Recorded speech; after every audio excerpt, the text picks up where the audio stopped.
कहानी की शुरुआत होती है रशिया की एक जेल से, जहां हम फ्रैंक एबिगनेल जूनियर नाम के एक आदमी को देखते हैं। फ्रैंक एक बेहद शातिर ठग है जिसने बहुत बड़े बड़े कांड किए हैं। इस वक्त कार्ल नाम का एक FBI एजेंट उसे यहाँ से अमेरिका वापस ले जाने आया था। कार्ल फ्रैंक से बातचीत कर ही रहा था कि तभी फ्रैंक की तबीयत अचानक से बहुत खराब होने लगी। शुरुआत में तो कार्ल को ये सब फ्रैंक की एक चाल लगी, मगर फिर उसे लगा कि इतनी एक्टिंग तो कोई नहीं कर सकता। वो उसे जल्द से जल्द हॉस्पिटल पहुंचाने लगा, मगर फ्रैंक मौका देखकर वहाँ से भी भागने लगा। लेकिन पुलिस ने उसे धर दबोचा, जिसके बाद उसे अपनी कहानी शुरुआत से याद आती है। फ्रैंक एक बहुत ही खुशहाल परिवार में पैदा हुआ था। उसके माँ बाप एक दूसरे से बहुत प्यार करते थे। एक दिन फ्रैंक के पिता उसे सूट दिलवाने के लिए एक दुकान पर ले गए, लेकिन वहाँ मौजूद औरत ने कहा कि अभी तो दुकान बंद है। इस पर फ्रैंक के पिता ने झट से एक नेकलेस निकाला और कहा कि ये कहीं आपका तो नहीं। उसकी इस हरकत से वो औरत इंप्रेस हो गई और उसने कहा कि कोई बात नहीं, आप सूट खरीद लीजिए। फ्रैंक के पिता इस तरह की चालाकियां करने में माहिर थे। फिर उन्होंने फ्रैंक को ड्राइवर बन के गाड़ी चलाने को कहा और जल्द ही बैंक पहुंच गए। थोड़ी देर में बैंक का मैनेजर उन्हें रिसीव करने आया। दरअसल फ्रैंक के पिता को बिजनेस में बहुत बड़ा लॉस हुआ था, इसीलिए उन्हें बैंक से लोन की जरूरत थी। किसी और अकाउंटेंट की वजह से वो अपना टैक्स भरने में लेट हो गए, जिसके बाद उन्हें बहुत ज्यादा नुकसान उठाना पड़ा। लेकिन ये सब बताने के बावजूद भी कोई बैंक उनकी मदद करने को तैयार नहीं था। फ्रैंक के पिता की कार, प्रॉपर्टी, पैसे सब कुछ गवर्नमेंट ने जब्त कर लिया, मगर इस तंगी के बावजूद भी उन्होंने फ्रैंक का एक बैंक अकाउंट खुलवाया। फ्रैंक ने उनसे पूछा कि आप ऐसा क्यों कर रहे हैं, आप तो खुद कर्जे में हैं। इस पर उसके पिता ने कहा कि मेरी चिंता मत करो, तुम्हारी पूरी जिंदगी अभी आगे पड़ी है, तुम्हें अच्छे से जीनी है। उनकी जिंदगी में अचानक से तंगी आ गई थी, तो फ्रैंक को अपना स्कूल भी बदलना पड़ा। मगर स्कूल के पहले दिन ही इस नए स्कूल में एक लड़का फ्रैंक को परेशान करने लगा। वो उसका मजाक उड़ाते हुए कह के चला गया कि टीचर लग रहा है तू, अपनी उम्र के हिसाब से कपड़े पहना कर समझा। फ्रैंक को उसकी इस हरकत से बहुत गुस्सा आया और वो सच में टीचर होने की एक्टिंग करने लगा। वो क्लास में पहुंचा और वहाँ पढ़ा रही असली टीचर से कहने लगा कि आप यहाँ क्या कर रही हैं, ये मेरी क्लास है, अभी मैं पढ़ाऊंगा, बाद में आना। बेचारी टीचर बहुत परेशान होकर वहाँ से चली गई। इसके बाद फ्रैंक ने उस लड़के को सबके सामने जलील किया। पूरे एक हफ्ते बाद जाकर स्कूल को पता चला कि इस तरह एक स्टूडेंट क्लास को पढ़ा रहा है, वो भी तब जब वो पूरी क्लास को ट्रिप पर ले जाने वाला था। इसके बाद फ्रैंक के माँ बाप को उसके स्कूल में बुलाया गया। उसके पिता प्रिंसिपल के सामने तो पूरे सीरियस रहे, लेकिन बाद में फ्रैंक के साथ इस बात पर बहुत हंसे। एक दिन फ्रैंक जब घर पहुंचा तो उसने अपनी माँ के बेडरूम में किसी और को देखा। वो आदमी फ्रैंक के पिता के साथ काम करता था। उसकी माँ ने ये दिखाने की बहुत कोशिश की कि कुछ नहीं चल रहा और उसे थोड़े पैसे भी दिए कि लो बेटा अपने लिए कुछ ले लेना, लेकिन फ्रैंक सब कुछ समझ चुका था। कुछ दिनों बाद फ्रैंक के माँ बाप ने अलग होने का फैसला ले लिया। लॉयर ने फ्रैंक से पूछा कि तुम अपनी माँ के साथ रहना चाहोगे या अपने पिता के साथ। अपनी आंखों के सामने अपने परिवार को टूटता देख फ्रैंक बहुत दुखी हो गया। उससे ये सब और देखा नहीं जा रहा था। वो घर से भागकर किसी दूसरे शहर में चला गया। उसके पास ज्यादा पैसे तो थे नहीं, बस बैंक अकाउंट था और उसकी चेकबुक। वो धड़ाधड़ चेक काट के होटल वालों को देता गया, लेकिन जब धीरे धीरे चेक बाउंस होने लगे तो होटल वालों ने उसे निकाल दिया। फिर एक दिन बैठे बैठे उसे आइडिया आया कि चेक को बदला भी तो जा सकता है। ये थोड़े पुराने समय की बात है, तो उस वक्त इतनी ज्यादा एडवांस टेक्नोलॉजी नहीं थी। इसी चीज का फायदा उठाते हुए फ्रैंक धीरे धीरे नकली चेक्स बनाने लगा। वो चेक्स पर अलग अलग लोगों के नाम लिखकर उन्हें कैश करवाने लगा, और अगर बैंक की मैनेजर उसे कैश देने से मना कर देती तो वो एकदम कॉन्फिडेंस में अपने पिता के पुराने हथकंडे अपनाता, जैसे वो नेकलेस वाली ट्रिक, जिसके बाद उसका काम बन जाता। लेकिन धीरे धीरे उसका एक कांड पकड़ा जाने लगा। अब उसके चेक किसी भी बैंक में काम नहीं कर रहे थे। फिर एक दिन फ्रैंक की नजर होटल के बाहर एक पायलट पर पड़ी। सभी लोग उस पायलट की बहुत इज्जत कर रहे थे। ये देखकर फ्रैंक को आइडिया आया कि क्यों ना मैं पायलट ही बन जाऊं, असली नहीं नकली। तब तो सब उसकी बहुत इज्जत करेंगे और उसके चेक बड़ी आसानी से कैश आउट हो जाएंगे। फिर वो एक फर्जी रिपोर्टर बन के एयरपोर्ट चला गया और वहाँ के ऑफिशियल्स ने कहा कि मैं पायलट के ऊपर एक आर्टिकल लिख रहा हूँ, इसके लिए कुछ जरूरी चीजें जाननी होंगी मुझे। उसने सब कुछ पता किया कि पायलट्स को उनकी यूनिफॉर्म कहाँ से मिलती है, और उसने वहाँ पर कॉल करके कहा कि मेरा यूनिफॉर्म खराब हो गया है, क्या मैं एक नई वर्दी सिलवा सकता हूँ। थोड़ी चालाकियों के बाद फ्रैंक ने एक अच्छी सी यूनिफॉर्म खरीद ली। इसके लिए वो चेक से पेमेंट करने वाला था, मगर वहाँ के एम्प्लॉय ने कहा कि मुझे सिर्फ तुम्हारी पायलट आईडी चाहिए, फिर तुम्हें बिल्कुल भी पैसे देने की जरूरत नहीं है, हम अपने आप एयरलाइन से ले लेंगे। फ्रैंक ने अपनी नकली आईडी बनाई हुई थी और उसे यूनिफॉर्म फ्री में मिल गई। इसके बाद फ्रैंक अपने चेक को कैश करने बैंक में आया। जिस बैंक में उसे कोई भाव नहीं देता था, अब मैनेजर उसके पास खुद चल कर आया और उसने खुद ही उसके चेक को कैश करवाया। फिर उसे एक होटल से पता चला कि वो छोटे मोटे नहीं बड़े अमाउंट के चेक भी कैश करवा सकता है, लेकिन ये उसका सैलरी चेक होना चाहिए। इसके बाद फ्रैंक ने अपना नकली सैलरी चेक भी बनाना शुरू कर दिया। वो खिलौनों के प्लेन से एयरलाइन कंपनी का लोगो निकालकर चेक पर चिपका देता। फिर वो सैलरी चेक लेकर बैंक चला गया, लेकिन मैनेजर ने कहा कि सर आप इसे डायरेक्ट एयरपोर्ट से कैश करवा सकते हैं। एयरपोर्ट में फ्रैंक किसी भी वक्त चेक को कैश करवा सकता था और ये बात उसे बहुत पसंद आई। वहाँ की रिसेप्शनिस्ट ने उससे पूछा कि क्या आज आप हमारे साथ उड़ने वाले हो। फ्रैंक ने हाँ कहा तो वो उसे डायरेक्टली प्लेन के अंदर ले गई। पायलट के लिए प्लेन में बैठना फ्री था। फ्रैंक कोई असली पायलट तो था नहीं, तो उसे बहुत डर लग रहा था, मगर उसने फिर भी सबके सामने काफी कॉन्फिडेंस दिखाया। फिर वो एक सुंदर सी एयर होस्टेस के पास गया और उससे पूछा कि क्या ये आपका नेकलेस है। अपने पिता की इस ट्रिक से उसने लड़की को इम्प्रेस कर लिया।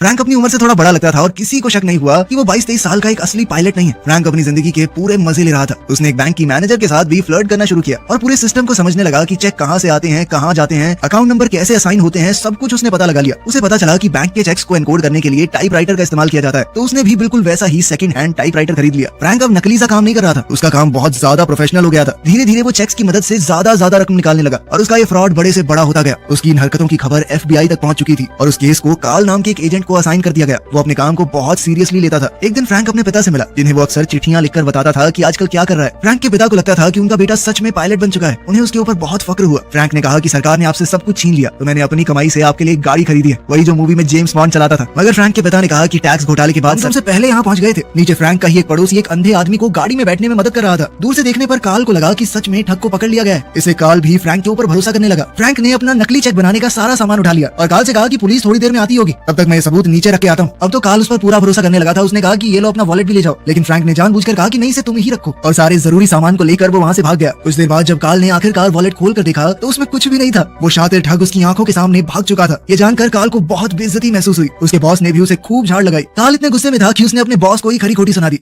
फ्रैंक जिस तरह पायलट होने का दिखावा करता था, ये बात धीरे धीरे एयरलाइंस को पता चलने लगी। अब यही स्कैम फिर से करते रहना थोड़ा मुश्किल था। प्रेस को जब इस बात का पता चला तो उन्होंने फ्रैंक को जेम्स बॉन्ड का नाम दे दिया। फ्रैंक इस बात से बहुत खुश हुआ और उसने बिल्कुल जेम्स बॉन्ड जैसे ही सूट पहनने शुरू कर दिए। गाड़ी भी वैसी ही खरीद ली। धीरे धीरे समय बीतता गया और क्रिसमस का समय आ गया। कार्ल अकेला अपने ऑफिस में काम कर रहा था। तभी फ्रैंक ने उसे कॉल करके कहा कि अब तक जो भी मैंने तुम्हारे साथ किया उसके लिए मैं माफी मांगना चाहता हूँ। फ्रैंक ने अपना पता भी उसे दे दिया, लेकिन कार्ल ने कहा कि तुम मुझे फंसा रहे हो ना, इस बार तेरे चंगुल में नहीं आऊंगा बेटे। साथ ही कार्ल ने कहा कि तेरे पास पैसा भले ही हो, लेकिन तू बहुत अकेला है, इसीलिए तो मुझे फोन कर रहा है। फ्रैंक को ये बात बहुत बुरी लगी और उसने फोन रख दिया। लेकिन फ्रैंक इस बार सच कह रहा था। उसने अपना असली एड्रेस कार्ल को बताया था। आखिरी बार जब कार्ल ने फ्रैंक से बात की थी तो उसने अपना नाम बैरी एलन बताया था, जो कि एक कॉमिक बुक का कैरेक्टर है। कार्ल ने तभी अपने ऑफिस में फोन करके बताया कि ये कोई बच्चा है जो बस थोड़ा बड़ा दिखता है, उम्र बहुत कम है इसकी, इसी वजह से हम उसे ढूंढ नहीं पा रहे। इस पर कार्ल ने कहा कि ऐसे बच्चों की लिस्ट निकालो जो घर से भाग गए हो, किसी ने तो रिपोर्ट लिखवाई होगी। और इसी तरह वो काफी छानबीन के बाद आखिरकार फ्रैंक के घर पहुंच ही गया, जहाँ फ्रैंक की माँ उसे मिली। जब फ्रैंक की माँ को फोटो दिखाई गई तो उन्होंने कंफर्म किया कि हाँ, यही मेरा बेटा है। कार्ल ने फ्रैंक की माँ से कहा कि एक नंबर का ठग है, जैसे ही कुछ पता चले तो पुलिस को बताना, ठीक है। इस पर फ्रैंक की माँ ने कहा, अरे वो बच्चा है, उसने खाने पीने के लिए थोड़े बहुत पैसे ले लिए होंगे। उसने अपना बटवा उठाते हुए कहा कि मैं भर देती हूँ, कितने पैसे देने हैं। इस पर कार्ल ने कहा 1.4 मिलियन डॉलर, यानी लगभग 12 करोड़ रुपए। ये सुनते ही तो फ्रैंक की माँ बहुत चक्की रह गई। खैर उधर फ्रैंक दूसरे शहर में जाकर एक बहुत अच्छी जिंदगी जी रहा था। उसे हॉस्पिटल में कुछ काम था तो वो वहाँ चला गया। वहाँ एक नर्स जिसका नाम ब्रेंडा था वो रो रही थी। उसे किसी डॉक्टर ने काम के लिए डांट दिया था। फ्रैंक ने उसे सहारा देते हुए कहा कि चिंता मत करो, तुम कमाल हो, और डॉक्टर पागल है साला। इसी दौरान फ्रैंक के दिमाग में एक आइडिया आया। उसने ब्रेंडा से पूछा कि यहाँ कोई जॉब वैकेंसी है क्या। दरअसल अब पायलट बनना थोड़ा रिस्की हो गया था, तो फ्रैंक ने सोचा कि अब डॉक्टर बन जाते हैं। उसने कहीं और की भी नहीं, हार्वर्ड की डिग्री बनाई और इंटरव्यू के लिए चला गया। वहाँ मौजूद डॉक्टर को भी लगा कि सर आप हमारे छोटे से अस्पताल में काम करेंगे। फ्रैंक अलग अलग डॉक्टर्स वाली मूवीज देख कर गया था, जिससे उसे पता रहे कि कैसे बर्ताव करना है। तो फ्रैंक ने जवाब दिया कि सर मैं बड़े शहरों में नहीं, छोटे शहरों में लोगों की मदद करना चाहता हूँ। जिसके बाद उसे झट से नौकरी मिल गई। वो काम धाम कुछ करता नहीं था, बस डॉक्टर्स को आलतू फालतू सलाह देता रहता था। साथ ही खाली समय में वो और ब्रेंडा एक दूसरे के बहुत करीब आ गए। तभी एक दिन अचानक एक इमरजेंसी केस के लिए उसे बुला लिया गया। एक छोटे बच्चे को बहुत ज्यादा चोट आई थी। खून देखकर तो फ्रैंक हिल गया। उसने पूरा कॉन्फिडेंस रखते हुए डॉक्टर से कहा कि तुम इसमें क्या करोगे। डॉक्टर ने जो भी जवाब दिया उसने कहा कि बिल्कुल सही, मुझे कॉन्फिडेंस है कि तुम ये कर सकते हो, मैं कुछ देर में आता हूँ देखने की सही काम किया है कि नहीं। ये कहकर वो वहाँ से चला गया, लेकिन असलियत में तो उसकी हालत पतली हो गई थी।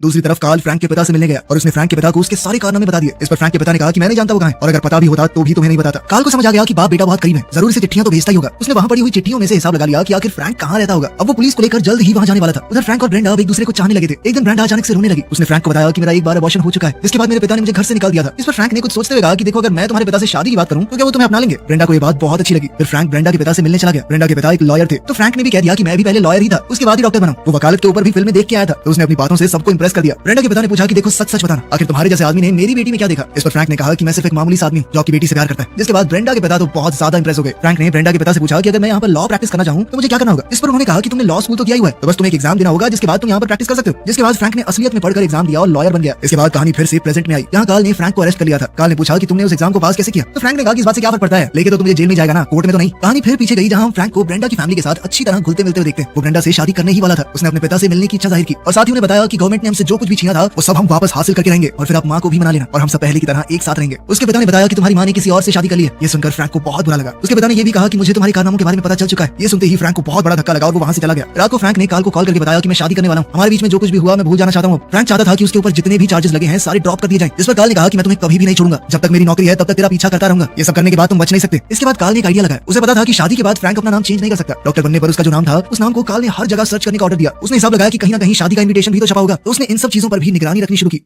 फ्रैंक की शादी हुई और सारे एजेंट्स वहां पहुंच गए। फ्रैंक ये देखते ही ब्रेंडा को लेकर अपने कमरे में आ गया। फ्रैंक ने ब्रेंडा को सब कुछ सच बताया कि वो आज तक लोगों को बेवकूफ बनाता आया है, लेकिन ब्रेंडा से वो सच्चा प्यार करता है। उसने कहा कि मैं यहाँ से अभी तो भाग रहा हूँ, तो मुझे एयरपोर्ट पर आकर मिलना, और तुम कहाँ जा रही हो इस बारे में किसी को कुछ मत बताना। अगले दिन एयरपोर्ट पर फ्रैंक ने ब्रेंडा का इंतजार किया। ब्रेंडा वहाँ तो गई, पर वो अकेली नहीं थी, उसके साथ एजेंट्स भी थे। फ्रैंक का वहाँ से निकलना बहुत ज्यादा मुश्किल हो गया था। तभी उसने एक आइडिया लगाया। वो कॉलेज में गया और कहा कि हमारी एयरलाइन बहुत सारी एयर होस्टेसेस को काम पर रख रही है। बहुत सारे इंटरव्यूज लेकर उसने सुंदर लड़कियों को सिलेक्ट कर लिया और उन लड़कियों को अपने आसपास रखकर वो पायलट की यूनिफॉर्म पहन के एयरपोर्ट में घुस गया। सभी पुलिस वाले उन सुंदर लड़कियों की खूबसूरती देखकर खो गए और फ्रैंक आसानी से वहाँ से निकल गया। इस सब के दौरान ही फ्रैंक जैसा दिखने वाला एक लड़का कार लेकर एयरपोर्ट के बाहर खड़ा हो गया। सारे FBI एजेंटों से पकड़ने के लिए भागे। पकड़े जाने पर लड़के ने कहा कि एक बंदे ने मुझे पैसे दिए थे यहाँ खड़े होने के। फ्रैंक बड़ी ही चालाकी से देश से बाहर निकल गया। इसके बाद उसने बहुत सारे अलग अलग देशों में बड़े बड़े फ्रॉड किए। फ्रैंक की जो आखिरी जगह पता चली थी वहाँ वो चेक बना रहा था। कार्ल ने अपने सीनियर्स से कहा कि मुझे वहाँ जाने दीजिए, मैं उसे पकड़ कर ले आऊंगा, लेकिन उसके सीनियर्स ने उसकी बात नहीं मानी। हमारे देश में तो पकड़ नहीं पाए, दूसरे देश में पकड़ोगे। फिर कार्ल ने फ्रैंक के बारे में और इन्फॉर्मेशन निकाली और उसे पता चला कि अब तो फ्रैंक अपने चेक्स को प्रिंट करवा रहा है। कार्ल इतना तो जानता था कि फ्रैंक रशिया में है, लेकिन रशिया छोटा देश तो है नहीं, रशिया में कहाँ पर। उसे याद आया कि फ्रैंक की माँ रशिया के एक छोटे से गाँव से थी और थोड़ी रिसर्च करने पर पता चला कि वहाँ एक प्रिंटिंग प्रेस भी है। आज फिर से क्रिसमस ईव का दिन था। वो वहाँ पहुंचा तो कार्ल को फ्रैंक मिल गया। फ्रैंक फ्रैंक ने कहा कि आओ मैं तुम्हें घुमा के लाता हूँ, मेरे साथ बाहर चलो। तो कार्ल ने कहा कि देखो भागने की कोशिश बिल्कुल मत करना, वरना यहाँ की पुलिस तुम्हें मार डालेगी। कार्ल ने कहा कि अगर तुम अभी सरेंडर कर दो तो मैं तुम्हें बचा सकता हूँ। जिस पर फ्रैंक ने उसे कहा कि खा अपने बच्चों की कसम। कार्ल ने कसम भी खाई और कहा कि यकीन करो मैं सच बोल रहा हूँ। जिसके बाद फ्रैंक ने हथकड़ियां पहन ली, लेकिन बाहर आने पर वहाँ कोई नहीं था। एक बार तो फ्रैंक को लगा कि मैं पागल बन गया, लेकिन अगले ही पल बहुत सारी पुलिस की गाड़ियां वहाँ पहुंच गई। अब कहानी फिर से वर्तमान में आती है। कार्ल और फ्रैंक अमेरिका में लैंड होने ही वाले थे। तभी फ्रैंक ने कहा कि मैं अपने पिता से बात करना चाहता हूँ। जिस पर कार्ल ने भारी मन से बताया कि तुम्हारे पिता की बाथरूम में गिरने की वजह से मौत हो गई है। फ्रैंक को इस बात का बहुत सदमा लगा और वो टॉयलेट में जाकर जोर जोर से रोने लगा। प्लेन लैंड होने में बहुत कम समय बचा था, लेकिन तब भी जब फ्रैंक बाथरूम से बाहर नहीं आया तो कार्ल ने दरवाजा तोड़कर देखा कि अंदर है भी कि नहीं। लेकिन तब तक फ्रैंक ने सिंक का स्क्रू निकाल दिया और वो जहाज के अंदरूनी हिस्से में घुस चुका था। जैसे ही जहाज के पहिए खुले, फ्रैंक मौका देखते ही वहाँ से भाग गया और वो उसी रात अपनी माँ से मिलने गया। उसने देखा कि उसकी माँ ने अपना नया परिवार बहुत अच्छे से बसा लिया था और उनकी एक छोटी बच्ची भी थी। उधर कार्ल जानता था कि फ्रैंक अपनी माँ के पास जरूर जाएगा और उसने वहाँ पहुंचकर फ्रैंक को अरेस्ट कर लिया। फ्रैंक की उम्र 19 साल से कम थी। कार्ल चाहता था कि उसे एक माइनर की तरह ट्रीट किया जाए, लेकिन सरकार इतना बड़ा घोटाला करने के लिए उसे बड़ी से बड़ी सजा देना चाहती थी। वो 10 साल के लिए अकेला जेल में सड़ने वाला था, किसी से बात भी नहीं कर पाएगा। फिर एक दिन कार्ल उससे मिलने के लिए आया। जिस तरीके से फ्रैंक फ्रॉड कर रहा था वैसे ही कोई और भी कर रहा है। फ्रैंक ने कहा कि मुझे उसका चेक दिखाओ। चेक देखते ही फ्रैंक समझ गया कि देखो ये गड़बड़ है इसमें, और कार्ल ये समझ गया कि इस तरह के क्राइम को रोकने में सिर्फ फ्रैंक ही उसकी मदद कर सकता है। अगली बार वहाँ आते हुए कार्ल अपने साथ कुछ FBI एजेंट्स भी लाया था। उन्हें भी फ्रैंक का केस सॉल्व करने का तरीका काफी पसंद आया। धीरे धीरे कार्ल ने फ्रैंक को जेल से बाहर निकाल लिया और FBI में एक नौकरी दे दी। यहाँ उसे रोज 8 घंटे नौकरी करनी थी। जिंदगी ने उसे एक और मौका दिया था। अगर उसने भागने की कोशिश की तो उसे सीधा 50 साल की सजा हो जाएगी। फ्रैंक ने अच्छे से नौकरी करने की पूरी कोशिश की, लेकिन वो बहुत बोर होने लग गया। उसने FBI में खुद के रिकॉर्ड निकाले और उन्हें मिटा दिया। वीकेंड पर वो किसी और देश में भागने ही वाला था, मगर कार्ल ने उसे रोक लिया और कहा कि देखो तुम बच्चे हो, जिंदगी ने तुम्हें एक और मौका दिया है, तो उसका फायदा उठाना चाहिए। तुम अगर भागे तो पूरी जिंदगी जेल में बितानी पड़ेगी। मैं तुम्हें रोकने नहीं वाला, मगर मंडे को काम पर वापस आ जाना। याद रखना तुम्हारा पीछा कोई नहीं कर रहा, किसी से भागने की जरूरत नहीं है। फ्रैंक वहाँ से चला गया और मंडे को कार्ल उसका बेसब्री से इंतजार कर रहा था। एक बार को तो उसे लगा कि फ्रैंक फिर से भाग गया, लेकिन फ्रैंक वापस आया और फिर से अलग अलग केसेस पर कमाल तरीके से काम करने लगा। जल्द ही फ्रैंक ने एक लड़की ढूंढकर शादी भी कर ली और एक बेहतर जिंदगी जीने लगा। FBI में अपना नाम करने के बाद उसने एक कंपनी शुरू की जो कि बैंक से जुड़े हुए सभी तरह के फ्रॉड्स को खत्म करने के लिए काम करती थी। अब फ्रैंक से बेहतर चोरों को कौन ही पकड़ सकता था। ये एक सच्ची कहानी है जिसमें फ्रैंक आखिर में सही तरीके से भी करोड़पति बन गया।